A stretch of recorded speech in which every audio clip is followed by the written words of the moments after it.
Behold, my servant, whom I uphold, my chosen one in whom my soul delights. I have put my spirit upon him. He will bring forth justice to the nations. He will not cry out or raise his voice, nor make his voice heard in the street. A bruised reed he will not break, and a dimly burning wick he will not extinguish. He will faithfully bring forth justice. He will not be disheartened or crushed until he has established justice in the earth, and the coastlands will wait expectantly for his law. Thus says God the Lord, who created the heavens and stretched them out, who spread out the earth and its offspring, who gives breath to the people on it and spirit to those who walk in it. I am the Lord. I have called you in righteousness. I will also hold you by the hand and watch over you, and I will appoint you as a covenant to the people, as a light to the nations, to open blind eyes, to bring out prisoners from the dungeon and those who dwell in darkness from the prison. I am the Lord, that is my name. I will not give my glory to another, nor my praise to graven images. Behold, the former things have come to pass. Now I declare new things. Before they spring forth, I proclaim them to you. Sing to the Lord a new song. Sing his praise from the end of the earth. You who go down to the sea, and all that is in it. You islands, and those who dwell on them. Let the wilderness and its cities lift up their voices. The settlements where Kedar inhabits. Let the inhabitants of Selah sing aloud. Let them shout for joy from the tops of the mountains. Let them give glory to the Lord and declare his praise in the coastlands.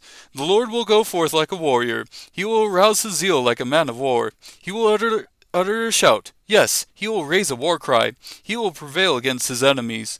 I have kept silent for a long time. I have kept still and restrained myself. Now like a woman in labor I will groan. I will both gasp and pant.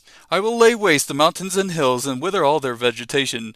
I will make the rivers into coastlands and dry up the ponds. I will lead the blind by a way they do not know. In paths they do not know I will guide them. I will make darkness into light before them and rugged places into plains.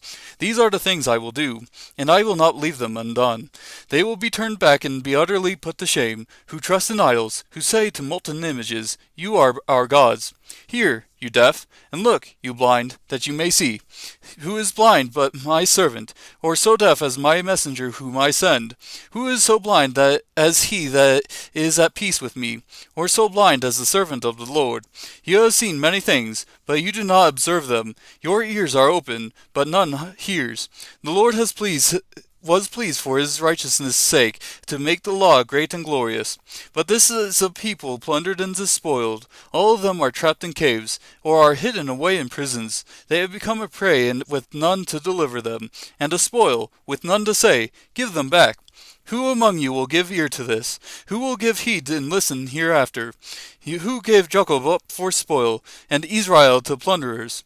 Was it not the Lord, against whom we have sinned, and in whose ways they were not willing to walk, and whose law they did not obey? So he poured out on him the heat of his anger and the fierceness of battle, and it set him aflame all around, yet he did not recognize it, and it burned him, and he paid no attention.